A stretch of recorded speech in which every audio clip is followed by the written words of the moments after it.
Hey guys, this is Charlotte, and you're watching Going In Raw. Hey, friendo, Steve here. And Lars. And welcome back to Going In Raw, the only pro wrestling podcast you need to be listening to right here at youtube.com/Steven Larson. Available wherever podcasts can be found, and of course, taped live at the Twitch at twitch.tv/Steven Larson, where this Saturday we'll be beginning our 24-hour stream. It's not even real to me yet.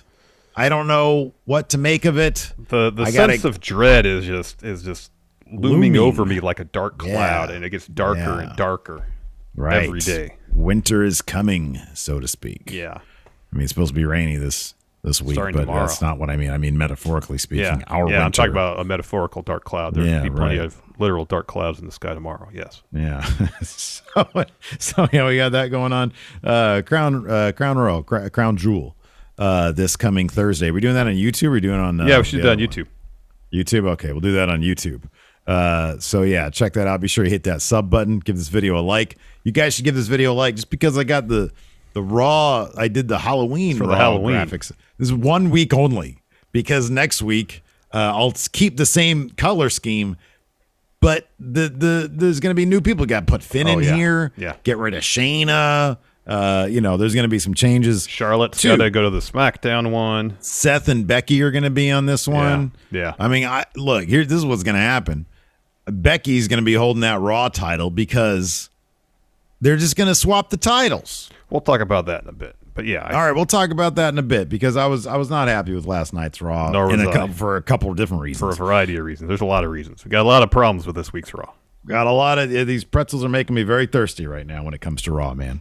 And so, yeah, that's what's going on. Also, today, a little bit later on, for our Friendo Club TV members, that's accessible at patreon.com/Steven Larson at $5 and up.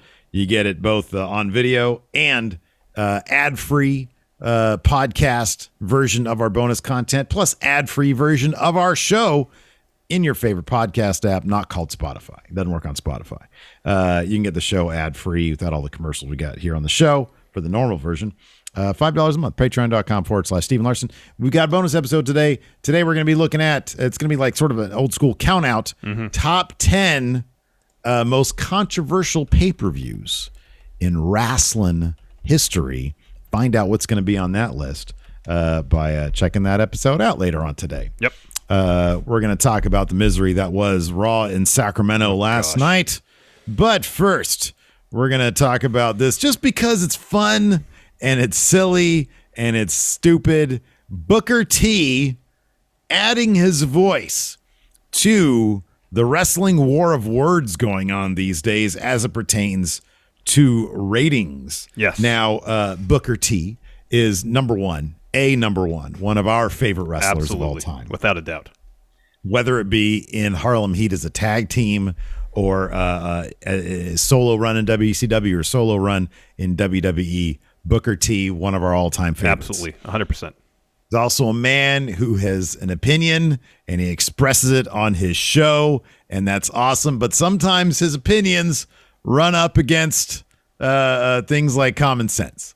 For example, just in the recent history, Booker T has said the following things: that CM Punk's return promo, probably for most people, promo of the year, he says he struck out. Wasn't good enough. Didn't like it. Said Malachi Black, Aleister Black, wasn't talented enough to be a big name in WWE. He's also in the past said that Bayley may not be great at anything, but she's good at everything. Now, it's kind of easy to take the stuff, the bad takes of Booker T out of context. With the Bayley thing specifically, he actually likened her to him and said, I wasn't great at anything, but I was good at everything. And I totally disagree with that. I think Booker T was great at a lot of stuff. Yes. I think the same thing about Bayley. He's actually had a lot of good takes. His good takes never really make the news. For example, recently he said Walter could beat up everybody on the AEW roster. I kind of feel like Walter could beat up 99% of the WWE roster too. I think Walter could beat up 99% of the human population, to be honest with you. Yeah. He also said Sami Zayn's the best wrestler in the WWE. I would find it hard to disagree with that. I'll be honest with you. I think Sami Zayn is like... You can make the case. Right? Absolutely. He's got a lot of good takes. But his latest rant was targeted at Tony Khan and all the John he's been doing lately at the WWE with all the rating stuff going on. This is what Booker had to say. I'm of the sentiment that Tony Khan is doing a lot of talking about nothing. Go out and produce a good show. At the end of the day, we'll know who won, if that's what we're looking for, if that's your goalpost, if that's what you're trying to score in.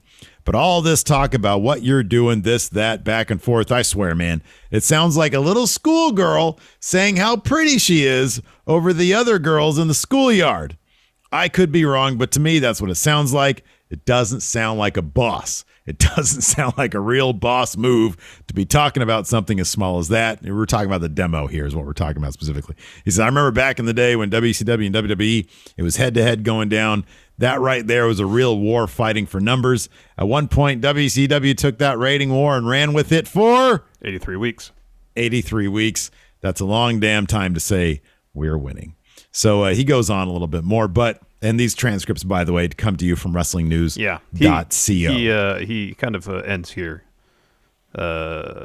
saying, because there was a lot of talking going on, a lot of guys not working, keeping their eyes on the prize. Why he said after 83 weeks they lost the ratings war. He says he continues. My thing is, if Tony Khan is smart, and I really think the guy really is smart, he would definitely stop thinking about the fans on social media as opposed to how long can we run this thing, how big can we make this. So also recently, Eric Bischoff had a little Twitter video. He might have done it on his actual podcast. I saw it on Twitter, where he kind of said something comparable to Booker T, in that he was advising Tony Khan to stop talking and just worrying about putting on the best show he can. This is what Bischoff had to say. These quotes are also from WrestlingNews.co. Quote, if Tony were to call me and ask for advice, here's what it'd be. Shut up and wrestle, dude. Just put out the best product you can, and you've proven you can. Focus on that. This is weird coming from me, right? The guy that challenged Vince McMahon, the guy that gave away all the finishes. But here's the difference. I was actually competing with them. I was going head-to-head, real head-to-head. My show started the same time. His show started every week. He says that's real competition, so I'm a little disappointed in the rhetoric I'm hearing out of Tony as well as some of the talent. Shut the F up until you're actually competing, and you're actually competing favorably. And by the way, Tony, in 1996, I was kicking WWE's ass every week in a real head-to-head competition, not a cosplay competition. So with Bischoff, it's funny because he was sort of responding to Tony Khan. And he's taking this personally for a reason, because Tony Khan says, we're like WCW in 1996, but we're not going to make the mistakes that they made. And you can point to some of the mistakes, the big mistakes that Eric Bischoff made. Yeah. For example, that Hulk Hogan contract in 1998, if you ever go back and look at that thing, oh my God. The idea that anybody in 1998, when Hogan, I'll be honest with you, I don't think the guy had much leverage given how WWF at the time had rebuilt with much success around their young roster. Yeah. Hogan didn't have a place there, I don't think. Nope. And the fact that WCW bent over backwards to give Hogan everything he wanted, including ridiculous creative control stuff, that's a big mistake on Bischoff's part. So I understand that Bischoff is taking this personally. Oh, you're not going to make the mistakes I made. He feels like he's personally calling them out. Yeah. It's a lot of it's a lot of silliness. Of course, Rampage did actually defeat SmackDown in the head-to-head 30 minutes in the key demo that the advertisers seem to love so much. Yeah, the 1849 demo. Yeah. I personally think Tony Khan is just a pretty decent promoter. I mean, Rampage did 78,000 in total viewership, more than the previous week. Yeah. So yeah, I don't know, but it gets everybody talking, and yeah, it's it's silly, it's pointless, but it's fun. I think it's fun. It is fun. I mean, this is just it's just trash talk, and it's all, I think, more or less in good fun. Is AEW actually seriously competing like WCW was for viewers, like they were back in the 90s? No. TV viewership isn't what it was back then. They're not competing head-to-head. I would say that AEW is competing with WWE in terms of getting talent, though.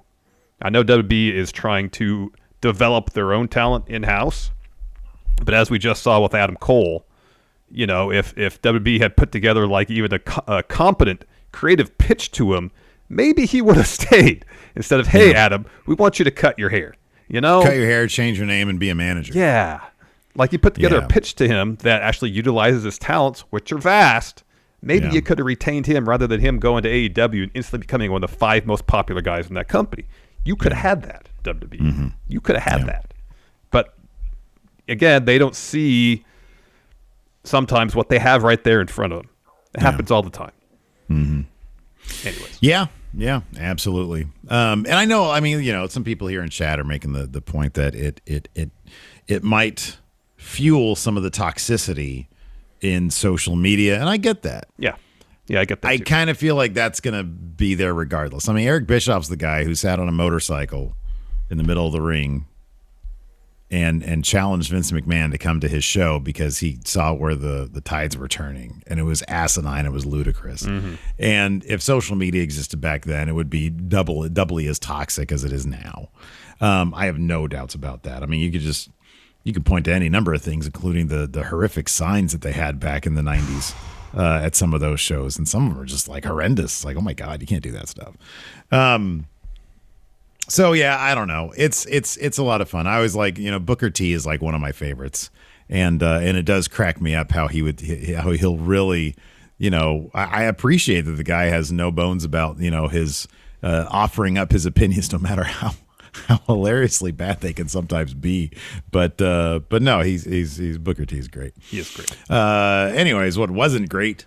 Last night's Raw, man, I was really bummed out. I thought that there were so many opportunities there, and this just seems to be like that the reliance on the easy way out in writing their show is just too much.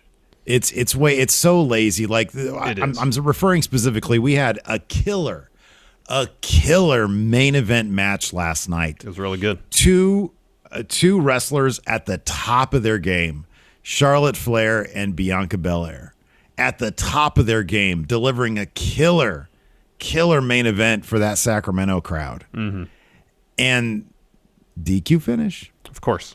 Just do it. We'll just take the easy way out. We want to protect everybody. DQ finish. There was 2 times that happened last night. Both were really good matches. The tag match between the Street Profits and RK Bro was a good was match. Really good. Yeah. And then AJ Styles decided just to hit Orton with phenomenal form just to prove that he can do it out of nowhere. Yeah. Does it really build heat for their match? No. It's like, hey, let's have a match, have it be really good, get people's hopes up that we're going to see something fun happen. Nope, DQ. Mm-hmm. It's lazy, and they do it all the time. There's that. There's the can they coexist trope. They at least somewhat poked fun at it last night, kind of. Yeah. But they go to that well way too often.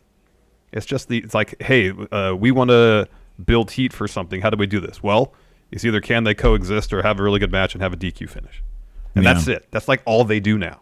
Whenever there is a big money match they advertise for TV, it's like at least, and again, we just talked about it, and I have no problem comparing creatives. On AEW, man, if they advertise a match, you're going to get a match, you're going to get a finish. And oftentimes that's like there's, you know, oftentimes it can be predictable because in wrestling you have to protect certain guys, you know, but like at least they give us the match with the finish. I will say this. The reason sometimes their matches can feel predictable is because they actually laid the groundwork to tell a story that makes sense. And you can say, oh, this led to this, led to that. This has to be the conclusion of that story. And it is. And while it's not oftentimes surprising or as exciting as maybe as it could be, to a certain extent, there's comfort knowing that there's stories being told in pro wrestling that are logical and reach their logical conclusion. I mean, we'll touch on this really quick. They are getting the way they're loading up these days. Like for example, the tournament they got coming up. The Brian Danielson and Mox is probably going to be the finals there, right? You can predict that. Yeah. No idea how that's going to end up. They can actually give Brian a loss and Mox going to turn heel, or is Brian going to go through and then lose to like Hangman or something? Like there are certain things that I'm like, man, I don't know how this is going to go down. But like with Raw, it's like you always know. Like we how many times we said, oh, this is going to have a wonk finish. This is going to have a That's my default for any sort of high-profile match on Raw or SmackDown is that we're not going to get a clean finisher because history is dictated as such. The history is there. Oh, this is gonna have a wonk finish. Yep. Yeah. And maybe that's a situation where when they have something actually happen on TV, it feels like such a huge deal for WWE because we've been so conditioned to not expect that to ever happen, or not as happen as regularly as it probably should. Yeah. It's just it's disappointing because it's so lazy. And last night it felt like actually deflating, because I did watch the main event till this morning. I read what happened, and I'm like, oh, you give people something really good. You give them a great match. They're both out there, Charlotte and Bianca, putting on a hell of a bout. And then he just it's a lazy DQ finish. It's so deflating. Yeah. And it's like I really, we've talked about this for a while. Like, how are they going to square Charlotte as Raw Women's Champion? Yeah.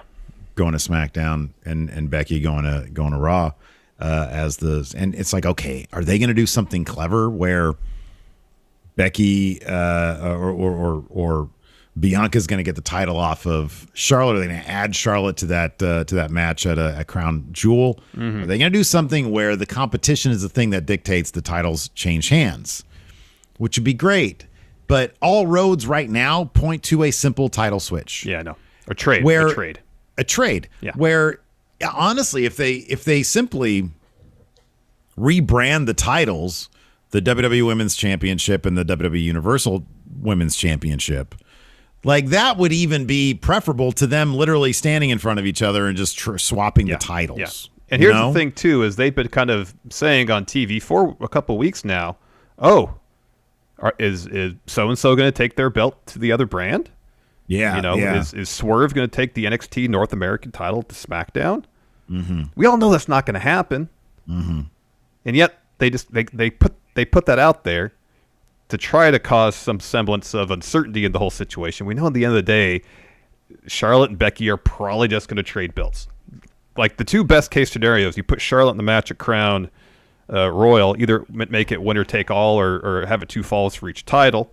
And it'd be something else if Charlotte was added to the match and it's winner take all and Bianca beats 3 horsewomen to win both those titles. That's huge. I do appreciate that is sort of her story at this point. I thoroughly believe that they are advancing Bianca to the point where her big crowning achievement is going to be beating all the horsewomen. And Charlotte she was laying it out last night. She has beat Bayley. She has beat Sasha. She did need help to beat, or Becky did need help to beat her, et cetera, et cetera. And so I do hope that is going to be the longer term story they're going to tell there.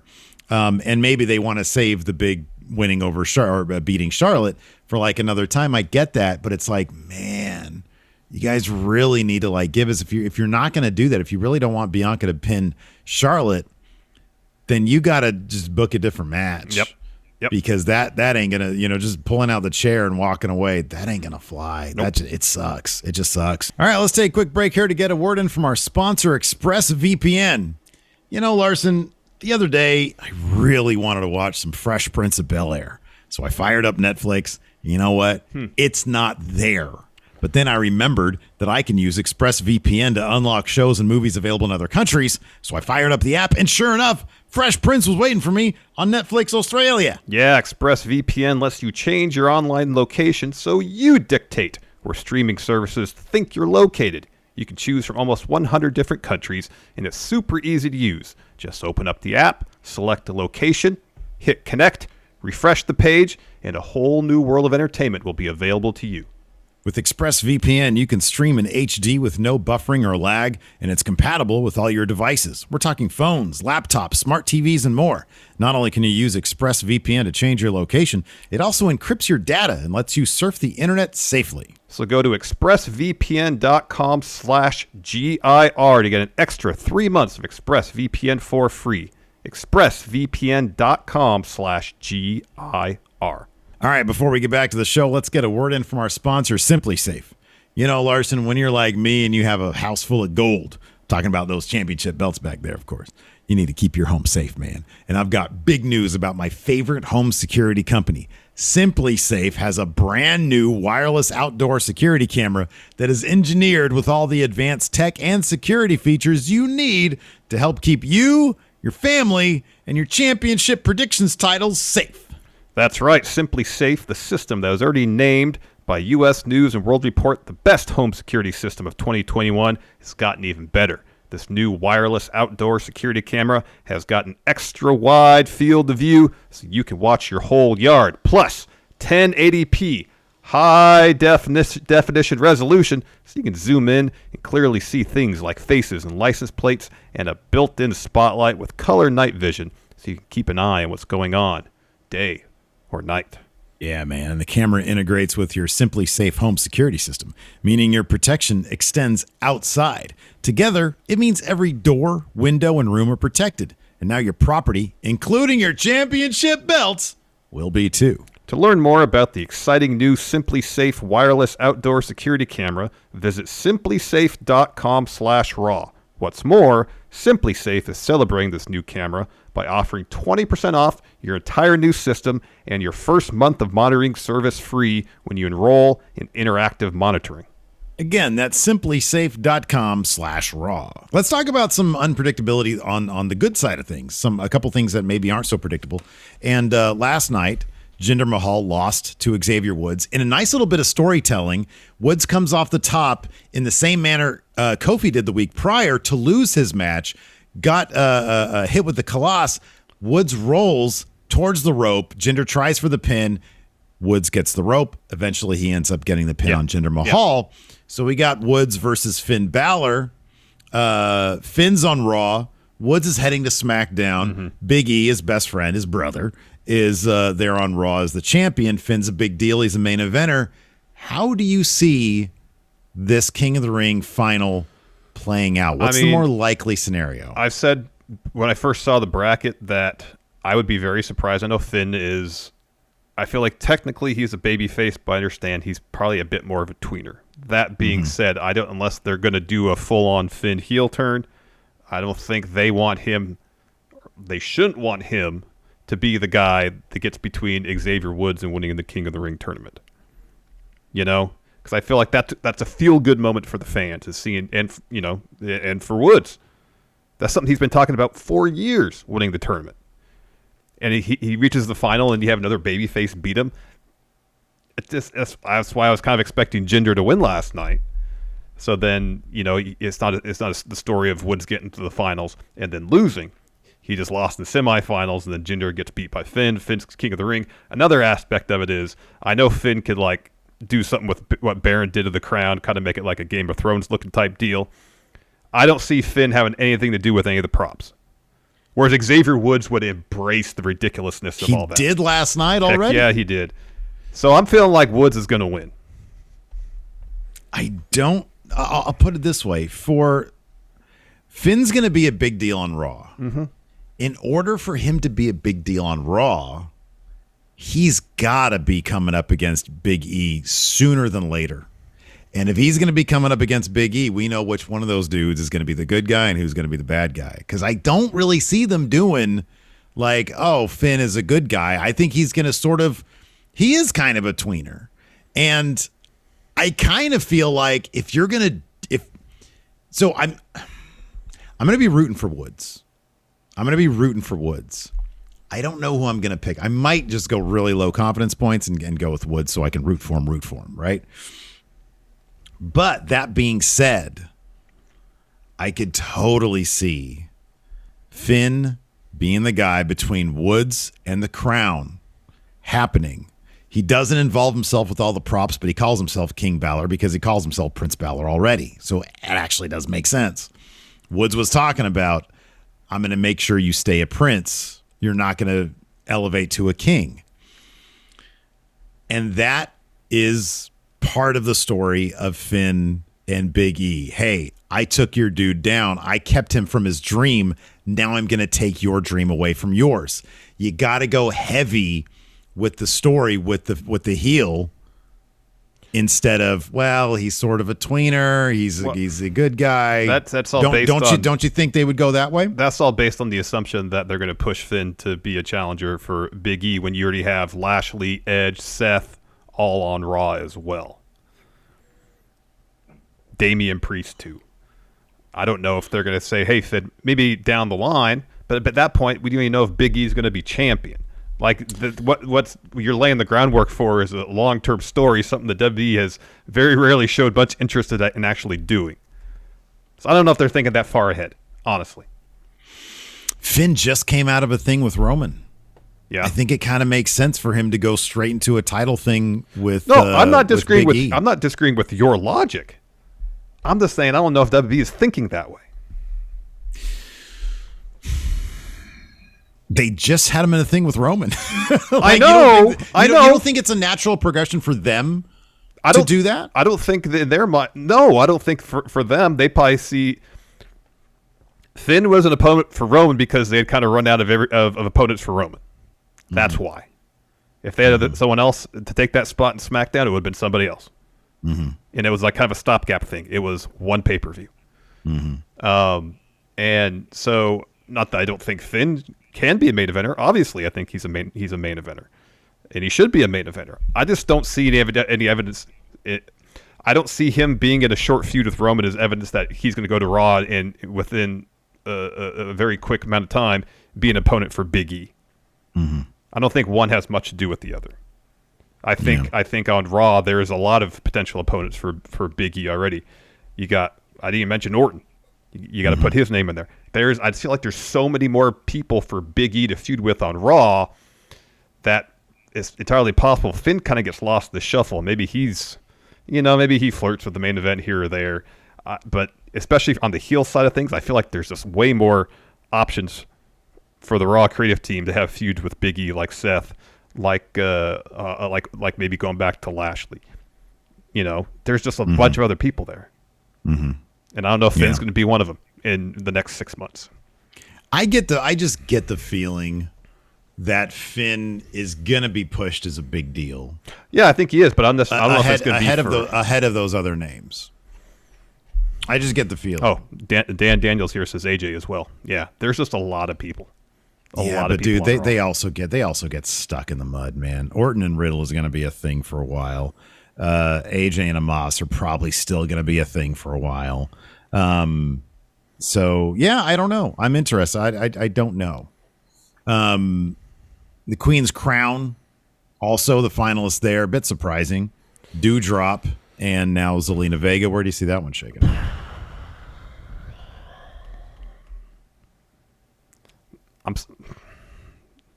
I'm leaning Doudrop right now. You got to look at who's peaking. Yeah. One thing, to go back to the Woods thing, one really good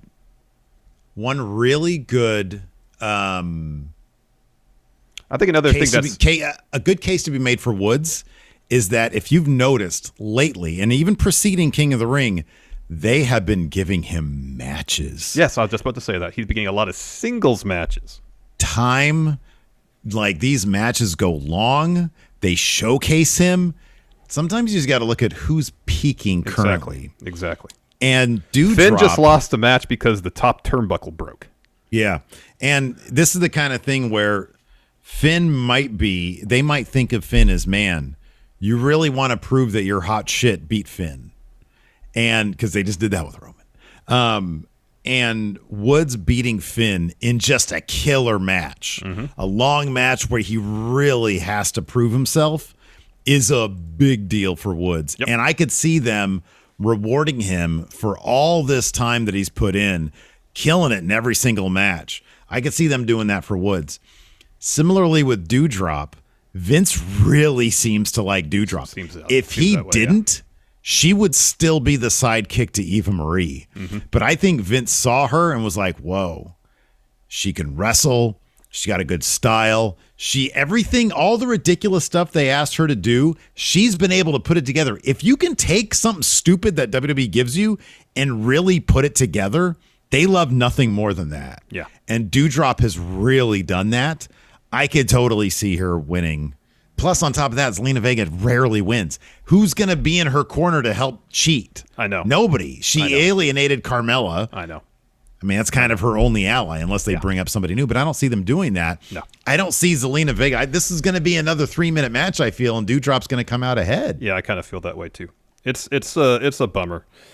This whole Queen's Crown tournament's going to get like 20, 25 minutes for the whole tournament. It's pretty ridiculous. Yeah. I mean, I hope they at least give the final match a good amount of time. I'm pessimistic they will. And yeah, it just feels like a thing where Vince was talked into doing it, and he's like, all right, it's an obligation. I'm going to put the bare minimum of resources into it and just get over with. And it's a huge disappointment. I'll be happy to, Zelina or Doudrop for winning, because hopefully even after the tournament, they treat it like a deal, that it means something. But just in terms of how the tournament's been put together by WWE Creative, it's been pretty damn disappointing. Let's talk about Goldberg versus Lashley. Oh gosh, they had this horrible split screen interview. I can't get over how bad this is. I can't get over, like, I don't know what it is about. I mean, I do know what it is. It's you got like this 55-year-old old rich dude whose son, it's this thing, you hear about like rich people and their kids just get away with fucking whatever. Yeah. So his son at SummerSlam jumps the barricade because rules don't apply to him. Right? But he could have got arrested for that. Right. At sporting events, you say if you go on the field, you run the risk of getting arrested. Not to mention whatever people on the field are going to do to you. Yeah.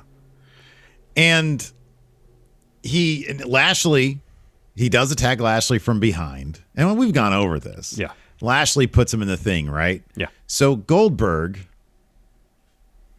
and I'm not going to get into the obvious optics here, but Goldberg, this rich old dude who shouldn't be in the ring, has no real, he couldn't even finish the last fucking match he was in. That's how shitty he is now. And I'm talking about in kayfabe, right? Because we know it was like a work thing, right? But he couldn't even finish the match. And he wants a rematch because of what happened to his son. Yeah, go ahead. I'm guessing in reality it wasn't too far removed from kayfabe in terms of him. Right, yeah. I mean, he can't wrestle. He can't wrestle. He can't wrestle a lick. He can't wrestle. They have to cover up how bad he is. He can't wrestle. He can't wrestle. Yeah, and so this is the opponent that he's like, oh, it's no holds barred. That gives me a license to kill you. Where do you take one to the other? Like, what leap in logic is, oh, it's a no holds barred match. That means I can kill you. No, it doesn't. No, it doesn't. And not at all. No. And I like that Lashley pointed out last night. What kind of role model are you for your son when you're going around saying you're going to kill somebody? You know? Yeah. Like at every point where Lashley's pointed out Goldberg, hey, you're not the good guy here. He always makes a good point. Yeah. Lashley does. I just don't know what the fuck, what in the creative meeting with Goldberg, I guess. Okay, so you're supposed to be the good guy here? Your son did something he really shouldn't have. Yeah. You're pissed off about it, even though Lashley's completely in the right. What weird twisted world is this? It's like all the hidden camera footage of old people yelling, doing something they shouldn't be doing and thinking they can get away with it. It's that thing. It's that vibe that Goldberg gives me. I'm entitled to be here. My son was in the right, even though he was in the wrong. It's that shit. Yeah. And it makes me fucking hate him so much. In what I'm seeing on TV, I'm like, God, I really want Lashley just to fucking spear this guy in half. Because he just, it's the look, my parents are boomers, are nice people. But it really is, it plays up the whole oh, boomer kind of mentality of the whole world revolves around you. Your child can do no wrong. I don't know. I can't say. And he was like, his eyes were closed during this entire problem. I'm like, are you high? Are you sleeping? Wake the fuck up, old man. And he's saying shit that doesn't even make sense. Yeah. What do you say about a threat? A threat is something I might do. Yeah. I don't know. It was not good. It's terrible. It's so ass backwards. It's really is. Goldberg's weird version of justice that we're all supposed to be cheering for the guy. But then I think that crowd, the Saudi Arabia crowd, they obviously have a nostalgia bone that WWE wants to satisfy. We've heard that the Saudi government wants Yokozuna there or Ultimate Warrior there, which is funny, but it does indicate where they're coming from. We like the old school shit, So I get that they're trying to satisfy that audience because that's what they're getting paid to do. Yeah. But the creative behind this has been fucking terrible. You could find some angle, or you would hope that they'd be able to find some angle that wouldn't be so off-putting. Mm-hmm, yeah. Because that's what this is. It's really off-putting. Mm-hmm. And he's going to win, too. I know. He's going to win. I know. And that's really the shitty part of the whole thing. In no universe should Bill Goldberg beat Bob Lashley right now. It should not happen. Lashley's going to have to bend over backwards, put himself in the line of danger, by the way, because you can't tell me Goldberg wrestling is safe for anybody, because it's not. It's not.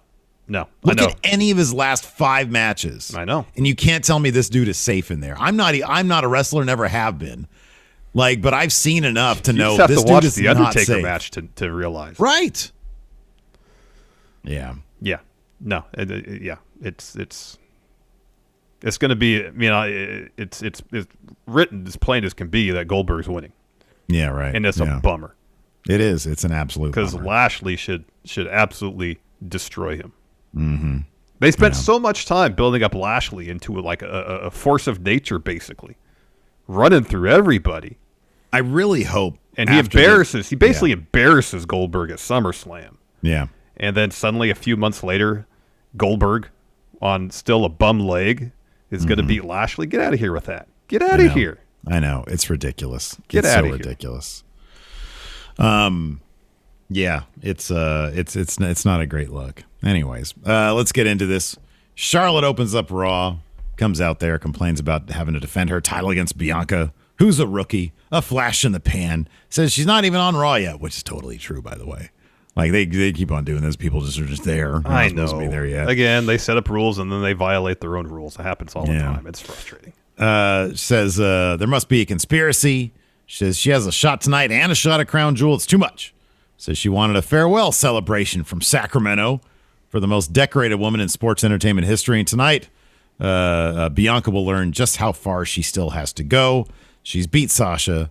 She's beat Bayley. Becky couldn't beat her on her own. Charlotte is the mountain she still has to climb. So Bianca comes out, says she deserves the rematch. Says, I had to beat you fair. I had you beat fair until you got saved by big-time Bex. She says, but you're out here throwing a tantrum like a little baby. She says, I'm the EST of WWE. No matter what brand I'm on, I'm always the one to watch. After tonight, though, you're not going to be a problem anymore because you won't even go here anymore.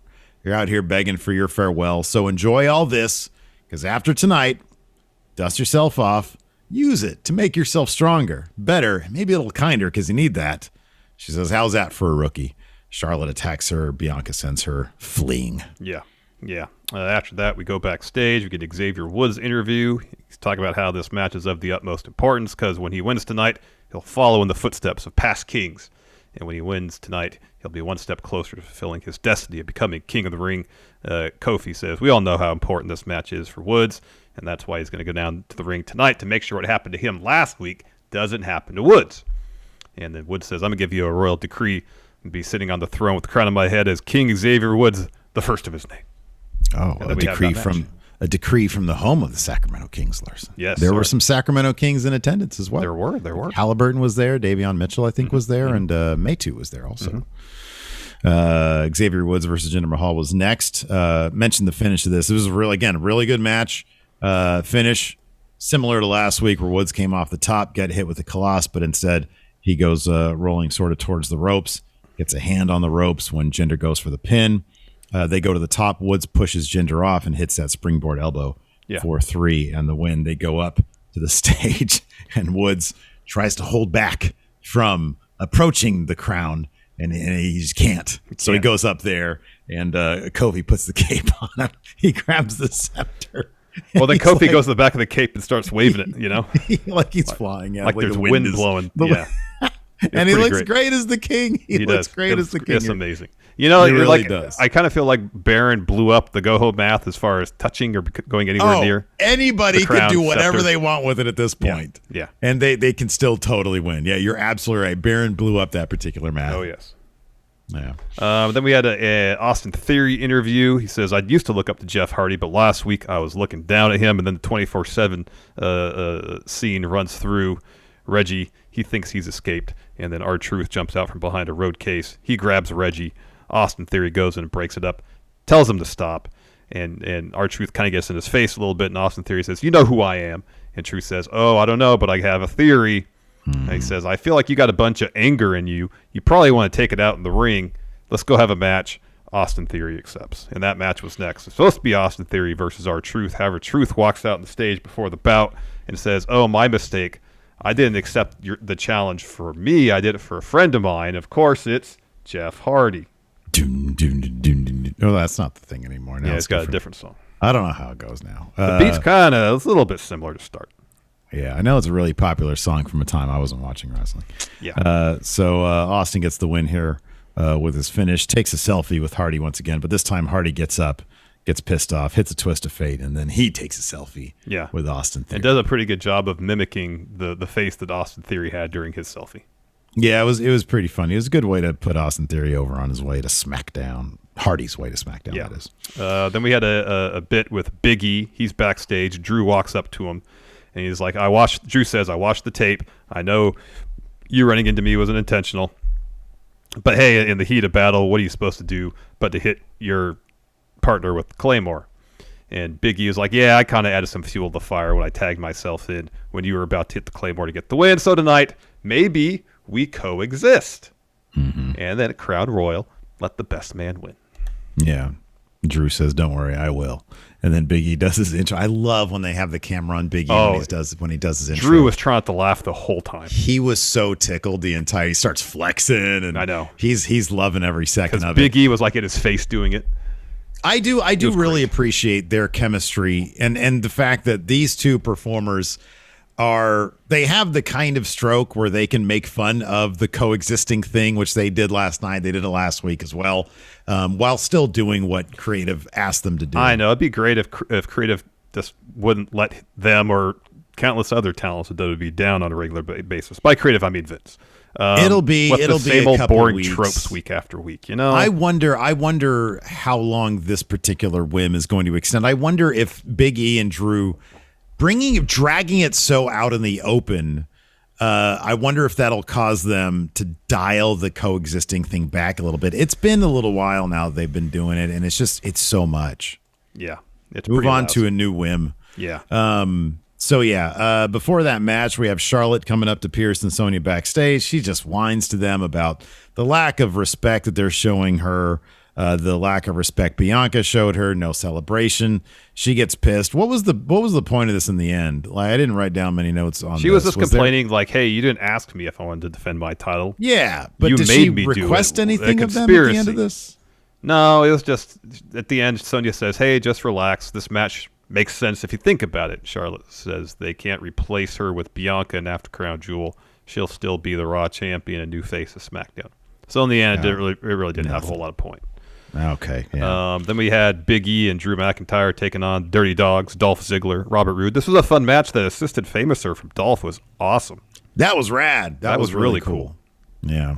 In the end, so before that assisted famouser on Drew, Big E gets taken off the apron by Dolph, and so he's still on the floor. Eventually, he makes his way back up. Drew tags him in with the idea of, like, here you go.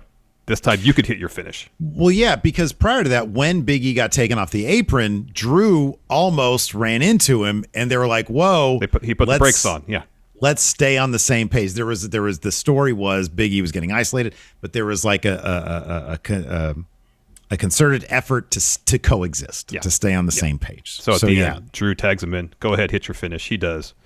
Afterwards, Drew offers his hand. Big E shakes it. There's a little bit of trash talk. Drew turns to leave, and then Big E kind of brings him back. A little more trash talk. Yeah. So after that, we had a Street Profits promo. They hype up Crown Royal. They're particularly interested in the Raw tag team match. AJ and Amos interrupts. Amos, AJ's like, well, we're going to be the next tag champions. We're going to get those tag titles at Crown Jewel. Amos says, this is my house. And AJ's like, whoa, this is our house. He says, maybe the Street Profits, though, can find yourselves on the top of the list at some point, maybe, to face us. And they laugh that off. Says, look, we're back for one reason, to put the tag division here on Raw on notice. Yeah. Sad for them. It's just chock full of thrown together tag teams. AJ was like, hey, if you soften up RK Bro for us, then maybe you can be at the top of the list. And then they laughed that off. Next we got Mansoor taking on Cedric Alexander. Finish this Mansoor escape. A lumbar check, hits an enziguri, and then eventually hits his finish, which was a slingshot neck breaker. That was pretty cool. Yeah. So Mustafa Ali comes out to the stage and he says, says after everything that he's done for Mansoor, you're still in there, Mansoor, smiling like a fanboy is pathetic. So on Thursday in Mansoor's hometown, I'm going to wipe the smile off your face and the smile off the faces of everyone who came to support you. And the Mansoor just yells at him to shut up. This was great. Yeah. He calls Ali a piece of trash, asks him if he sees a smile on his face right now. Says at Crown Jewel, but it says at Crown Jewel, be grinning ear to ear when I beat you senseless. Thursday, he proves the world that Ali is a cowardly, sorry excuse for a man. And then he talks some shit in his own language, which I thought was great. It's like infuriating, though, for Ali, though. He's like, God, this was what I wanted. And I think that should be the point, right? I mean, this is going to get them back together for SmackDown because, like, Mansoor is literally doing what Ali had wanted him to do this entire time. He's unlocked what he wants. Get them back together as a team on SmackDown. You think that's not going to happen? I don't think that's going to happen, no. No. I really hope it does. I hope it does. Happening. I see, no. History has dictated to me that, no, it's not going to happen. They've given these guys, I do feel like they have given them quite a bit of creative leeway along the way. Maybe. And I know I'm Charlie Brown with the football and the WWE is Lucy. I get that. But maybe they're saying, hey, tell your own story with how you become a tag team. No, I'm Then at SmackDown, what's their first 2 months of booking? Do they even interact? Oh, I'm sure so Mansoor will win on Thursday. Maybe Ali will be upset that he's been outdone by his former pupil, and the feud will continue between the two of them. They continue the feud? All right. Yeah, for 2 months, and then eventually Mansoor wins the feud, and then they just kind of go their separate ways. It's a new brand for them, though, so it's entirely possible that they won't even act like any of this has happened. That's true, too, and it's entirely possible that they both find new tag partners. Yeah. Oh, God. I hope they don't do that. You know I'm not wrong at that. I know. See, like we're like the polar opposites here. You're like optimistic about the story potentials that could happen with some of these stories to lay the groundwork for sometimes. You mentioned the Charlie Brown thing, and I'm like, nah, I've been fooled too many times. I'll believe it when I see it. The worst is, they're going to find new tag partners. And then still feud with each other. Perfectly fit for each other. I know. They really are. They have amazing chemistry. They do. Then we had the aforementioned Lashley Goldberg split screen interview. I don't know if we need to get into this too much more. Goldberg keeps on going on with saying that he's going to kill Lashley. Lashley says, what you're saying is nonsense and criminal and well within my rights to call the authorities and have you arrested. He says, but I'm not going to do that. I'm letting you run your mouth because I'm untouchable. And at Crown Jewel, it'll end the same way it did at SummerSlam, but you won't have your family there to fight your battles for you. He asked Bill, how do you feel? How does your son feel about the example you're setting? And then Bill interrupts us. Oh, you better pick your words carefully because the more you talk about my family, the more I'm going to make you suffer. And Lashley tells Goldberg, hey, I want you to remember when you drop down on your knees and thank the heavens when Lashley said this would be a no-holds-barred match. But when it happens again at Crown Jewel, it's going to be because you're going to be on your knees begging me for forgiveness. And up to this point, you've fought Bobby Lashley with restrictions, but in a no-holds-barred match, that means there's nothing stopping me from ending your career. And then he gets up and walks out, and then Bill again threatens he's going to kill Lashley. It's so dumb. It's so dumb. What is this talk of murder? It's so dumb. Lashley deserves so much better than this. After the work he's done the last year. After the work he's done, he deserves for his whole so career, much better. He deserves way better than this. And I actually thought Lashley was pretty good in this interview. He's as good as He's doing everything he deserves can. Way better than this. Especially you know what I just really hope, I really do honestly hope that this is a match that Lashley wants and is down with. If he's cool with it, then that makes it better. I don't want to see it, but hopefully this is something that he's enjoying doing. You know? I don't know. Anyways, moving on. RK Bros backstage. Riddle's hair is nicely curled, which is distracting but hilarious and awesome. And Orton just really hypes up Riddle and asks him if he wants the smoke. And of course, Riddle says, yes, I want the smoke. So Orton says, let's go get that smoke. Yeah, let's go get that smoke. We had a video package for what on the title, on the card said Bearcat Lee. Corey still called him Keith Bearcat Lee, but I'm hoping that this title card indicates they're getting rid of the Keith. They're just going with Bearcat Lee because I think that's a rad name. Mm-hmm. I love a monster Keith Lee. I think that's all good stuff. Sometimes they get it right in WWE, man. And I think this is I actually kind of prefer this to what we had before, to be honest with you. Well, I mean, I guess now it's follow through. You know? Oh, for sure. Yeah, absolutely. And without follow through, it's you know, it's going to be sadly back to square one for Keith Lee. Again, he deserves a lot better. Yeah.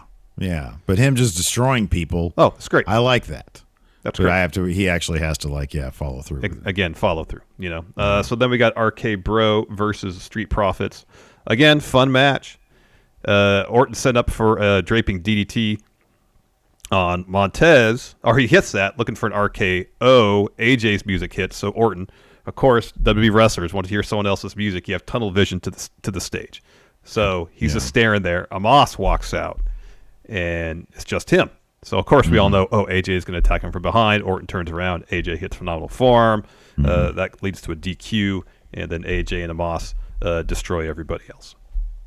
Yep. After that, we had Shayna Baszler versus Doudrop, the Queen's Crown semifinal. Mm-hmm. Zelina Vega comes out. She just puts the crown on, puts the cape on, gets the scepter, sits in the throne, does everything. I will say the one thing that Xavier Woods did not do put on the crown. Put the crown on. Yeah. This is a fairly quick match, but it was pretty decent. It was okay for what they're doing. Well, they gave about 3 minutes, right? Yeah, but it was 3 good minutes. Doudrop hit a crazy-looking Saito suplex on Baszler. That was gnarly looking. Then a cannonball. Shayna got the finish was decent. I mean, the whole match was finished, basically. Shayna got the clutch on. Doudrop sort of flings her off, goes for her finish. Shayna evades that, gets her back. Takes a while, but Doudrop eventually leans back, sort of uses her weight to pin Baszler for 3 for the win. Mm-hmm. Shayna was pretty upset after that, but on to SmackDown she moves. Yep. Next we get Bianca backstage. Nikki, A.S.H, so bad. and Rhea Ripley walk up, and Nikki says, "Hey, just want to wish you good luck and welcome you to Raw." And then she gives her a Raw hat. And then she's like, "If you need us to help you with," and she starts doing a bunch of superhero stuff. And Rhea says, "Well, I think what she's trying to say is welcome to Raw." And Bianca just pretty much says, "There's no one going to get in the way of me beating Charlotte tonight."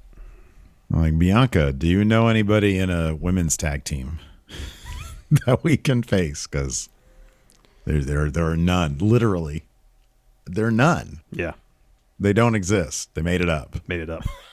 So they just walk around backstage now. Try to pair up people to have opponents, huh? Right? Yeah. Hey, Bianca. So I hear Tegan Knox. Say, well, in the off chance that things don't go, your way at Crown Jewel, have you ever thought about finding a partner, being a tag team? There's a couple of people here on Raw now that might be interested in a tag team situation. You didn't get the championship you were, trying to get, but there's other championships. There's other championships. I found mine. Anyways, after that, we had a pretty quick match: Finn Balor versus Mace. Woods goes and sits on the throne, and Balor makes pretty quick work of Mace. Gets that coup de grace for 3. The taunting at the end here was longer than the match. Yeah. So Woods is just taunting the shit out of Balor. He gets the scepter. He's waving it in its face, and Balor grabs it, sort of flings Woods down. And Kofi tries to keep him apart, and Woods just talking shit. Mm-hmm. And this is good stuff here. Great. Next, we have John Morrison. He's meditating backstage, and the Viking Raiders wonder what he's doing. And those guys should not be this wandering around backstage. Well, I with mean, their like shirts the on. delivery of their dialogue was is not good. So it's so corny. It was corny lines. I hate this corny shit, man. And it was this was not good. So Morrison says, "I'm on a journey in search of my wandering chi, and I'm close to finding it." And then he's astrally projecting, man. And the Viking Raiders were like, "Well, what's that?" And Morrison says, "Purpose of my quest is to share my innermost thoughts with the world." And the Raiders ask, "Well, what good is that if you can't use it to raid?" And they leave. And then John Morrison goes back to meditating. Do you believe in astral projection? I honestly don't know enough about it. You can leave your body. I mean, I know the idea places. behind it. I don't know enough about it in practice, like what you would do to achieve that. I don't know. Yeah, I don't know. It'd be kind of cool though, wouldn't it? Yeah. Just go places. I feel like as anxious as as what I am, some daily meditation would probably do me some good. Yeah. You know, it'd suck if you like astrally project and you get lost. You know, you go down to like, I don't know, like even up to like nearby, like Roseville or something. And I'm like, oh shit. I mean, and like if your spirit's stuck up there, you can't call it Uber to bring you back, you know? You don't have your phone. You don't have like Google Maps. What the hell are you going to do? I don't know. After that, we had our main event, Bianca Belair versus Charlotte Flair. This was great. This was fantastic. This was a lot of great fun. Match. What a great match. I walked away. I was watching on Twitch, and I walked away towards the finish, and then I come back and chat's just lit up with DQ. That's bullshit. And I'm like, oh god damn it. So yeah, Charlotte ends up she's on the brink of losing or whatever. Like gets out of chair. The story they were telling was pretty solid, where for a lot of Charlotte's offense, typical offense, Bianca had an answer for it, and the stuff that Charlotte was hitting, Bianca was kicking out of everything. Mm-hmm. Yeah, right. You know, yeah. It seemed like for the most part, kicked out of that, Bianca was one step ahead of Charlotte in a lot of respects, and Bianca was reversing and countering a lot of Charlotte's typical offense. And I guess the idea was, well, Charlotte was desperate. She didn't want to lose her title, so she got herself DQ'd. Mm-hmm. Which I guess makes sense to a certain degree, but if it's still it's a deflating finish for such a great match. Yeah, it's just so overdone. That too. Like I really need to go and do the math or something on like how many DQ finishes there are. It's horrible. I'm so over it. Yeah. I mean, it's one whim or another with WWE. It's like, oh, you either have a bunch of championship contender matches. Now you've got can they coexist and all these DQ finishes. It's like, can we just get some fucking normal pro wrestling? If you're not going to book a match where someone could win cleanly, then I understand on occasion having a match that ends in a DQ or something, but it just happens far too often. And if you can't consistently book matches where someone can emerge victorious without any sort of controversy or asterisk attached to it, then don't book that match. Yeah, right. Find another way to tell your stories. Yeah. It's just lazy. It is. It's lazy. Anyways, let's go ahead and answer some questions here. Sure. I've got a thread here on the Patreon. Let's see here. Prime Joy Bearding says there is a healthy amount of predictable booking where if something predictable is still able to excite you, WWE is way past that point and it just becomes annoying. Excuse me. Like there is a healthy amount of unpredictability in WWE. I'm okay with I'm okay with not knowing who, like the various scenarios that could play out at Crown Jewel with the King of the Ring. I like that. I like Zelina Vega versus Doudrop. I don't really know. I don't know. Mm-hmm.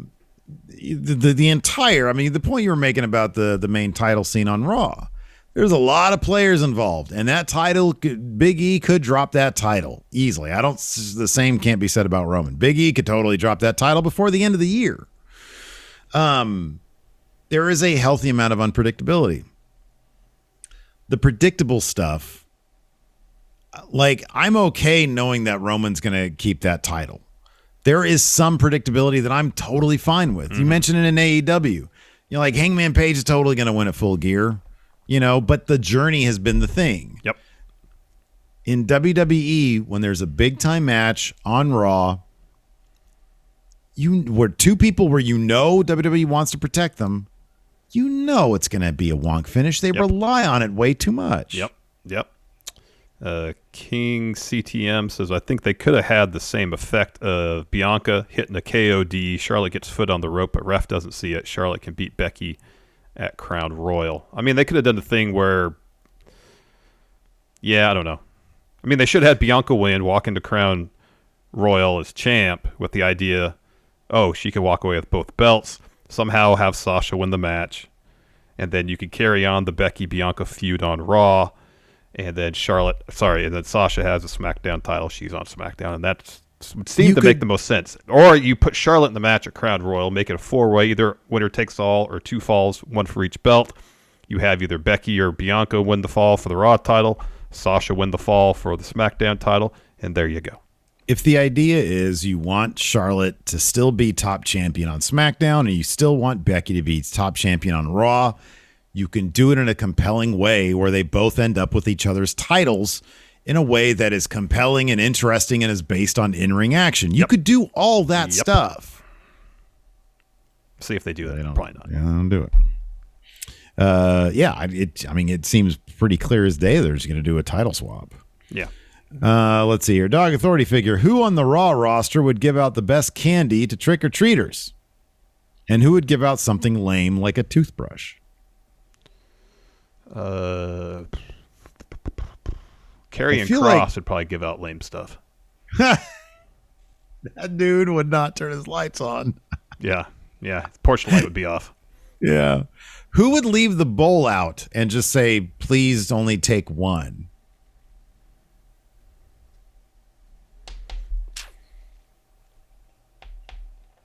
Who couldn't be bothered, but they're pretty cool still. Because that's what, like, we always take Bam over to my parents' area, but we leave a giant bowl out and just say, hey, just be cool. Yeah. This year, I'm going to set up my camera and see if there's somebody who takes the entire thing. And then what are you going to do about it? Nothing, just curiosity. I'm a student of human nature. Yeah. I'm going to put the footage on Facebook. On the Orangeville group. Be like, publicly shame somebody. Look at how you're raising your kids. Yeah, I don't know. These are all good questions. Gregory Fiella. Yeah, good questions. What Raw superstars outfit and demeanor would you have when giving out candy to kids coming to your house on Halloween?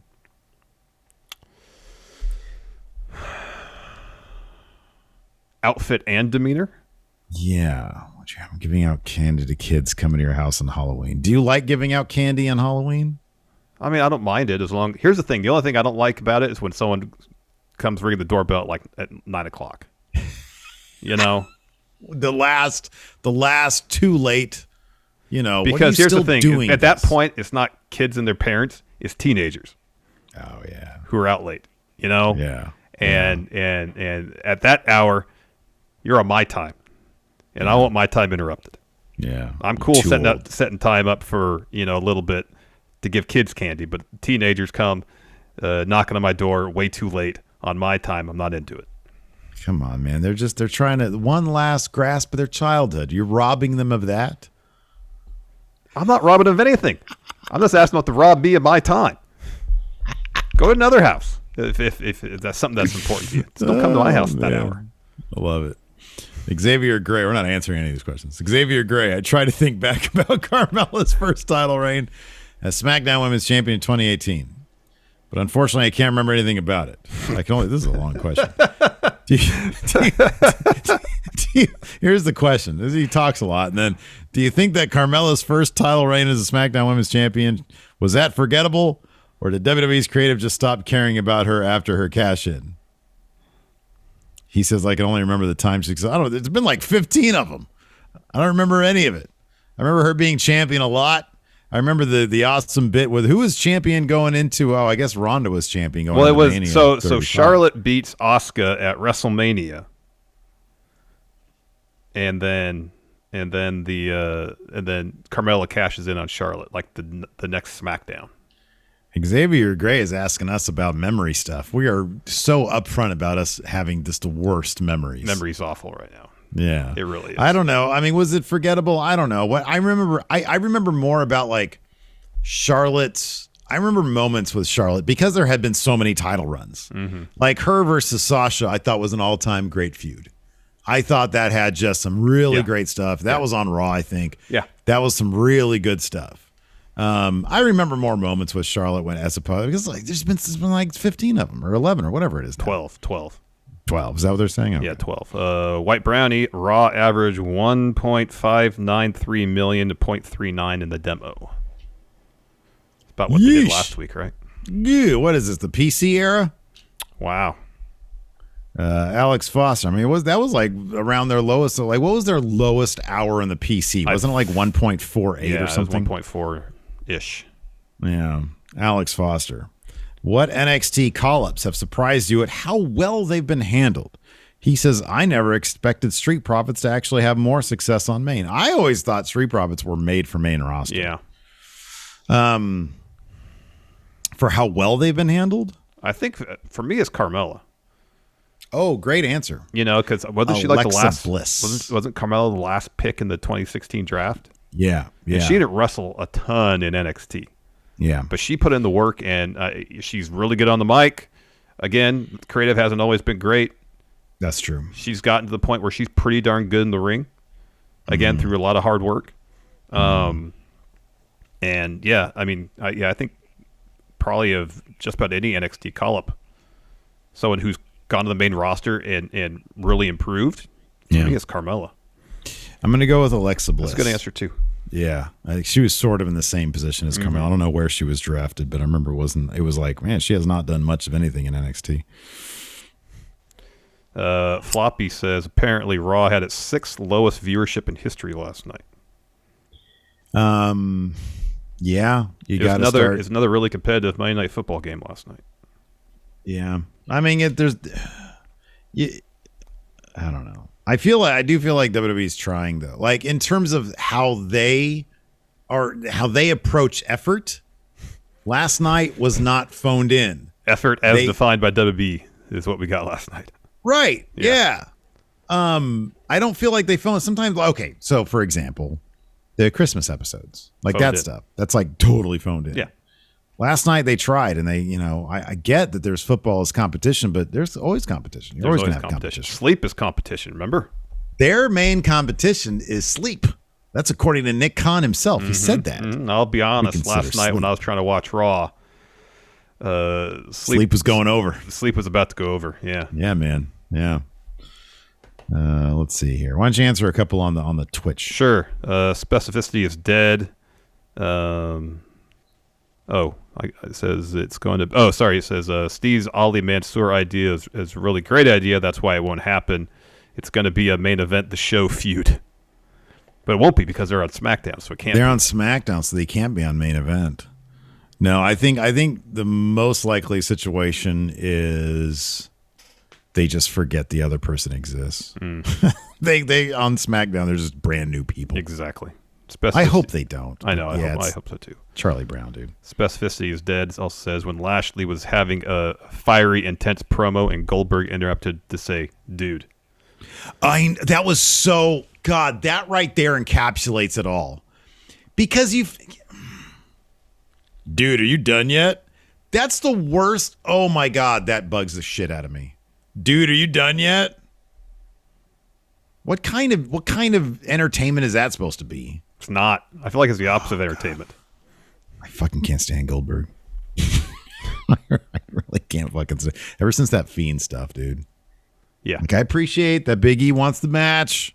I get that Riddle probably... Has Riddle said he wants the match?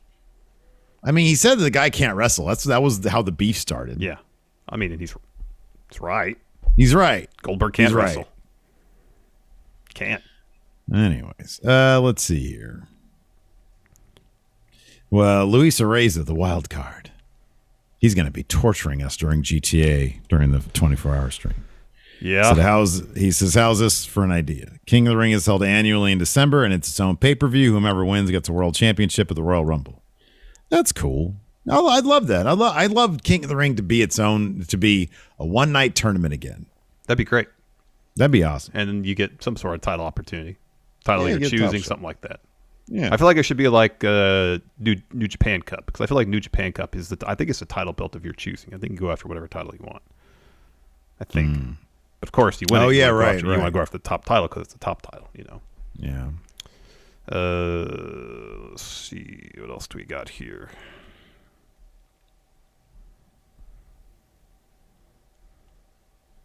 Ronan C. This is a great question, and it's sad and it's true. How long before Vince blames WWE shortcomings on Big E not being a draw and puts the title on Goldberg or Brock instead? I don't know about putting the title on Goldberg or Brock. I don't know about that because I don't think either of those guys have any desire to be there for what you need to be there to be a WWE champion, even on that old school Brock schedule. I don't think either guy wants to do that. I think it'd be more likely that there is a transitional champion and they give it to Edge. Edge has shown the willingness to be there far more than Goldberg or Brock on a consistent basis. I would not be shocked at that. Yeah, I would not be shocked at that. Like they put the belt on Seth for 3-4 months. Yeah. And then maybe Seth wins at Crown Royal, and then they push the feud for a bit, and then Seth wins the title. So at WrestleMania we get Edge versus Seth, and Edge beats him for the title there. You might see in the year 2022, Raw, the roster the way it is now, you might see 8 champions. Like this might be WCW 2000. 2000, yeah. Where it's just like every 2 months. Trying to like jack those ratings, on a weekly basis because they're just so miserable. Like every 2 months or every month a new champion, because they don't have they're getting to that point where like they don't have another Roman, they don't have a Brock. Like Brock is not going to be around that often. Like they need to. This is what happens when like you don't really have the breakthrough big champion, and you haven't invested the time in it. Nope.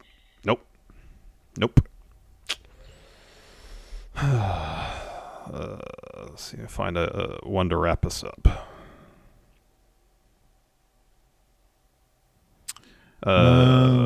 Adrian C. How is it that the best 2 WWE matches in the past week were both amazing women's main events, yet the entire Queen's Crown tournament has been about a total of 14 minutes so far? It's just the dichotomy of the WWE. They do some cool stuff with their women's division. They do, but then they give us the Queen's Crown, which I just honestly think Vince is like, yeah, this stuff is a waste of time. It feels like a thing that he got convinced into doing. Yeah, and then feels like it's an obligation, and it's just like, all right, we'll just do it. I said it before. It's like when my parents used to have me do the dishes when I was a kid. I just do a shitty job to see if they just wouldn't make me do it anymore. Did that ever work? Yeah, kind of. I was like, I'm going to go do yard work or something. Yeah. My sister always hated me for that. Anyways, thanks everybody for tuning in. I appreciate it. We appreciate it. I don't want to speak for you. You can speak for me. I appreciate it. Of course I appreciate it. All right, cool. We both appreciate it. 1000%. We both appreciate it. Thanks for watching, everybody. Until next time, we'll talk to you later. Goodbye.